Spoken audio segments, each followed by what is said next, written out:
শুয়োরের বাচ্চার মতো রাজনীতি করছে। নাসিরউদ্দিন পাটোয়ারি মানুষের বাচ্চার মতো আচরণ করছেন।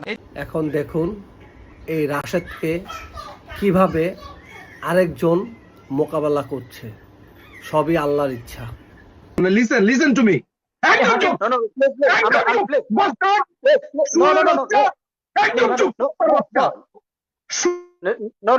নেজুম ভাই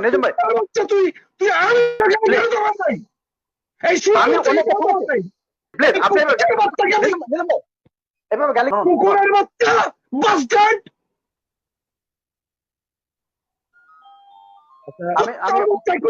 কেন আসছেন আপনি এখানে? ওরে নেজুম ভাই শুয়োরের বাচ্চা, নেজুম ভাই এভাবে গালি মামলা করবো দেশে এসে। শুয়োরের বাচ্চারা ওকে আসসালামু আলাইকুম। আল্লাহ ছাড় দেন কিন্তু ছেড়ে দেন না, তার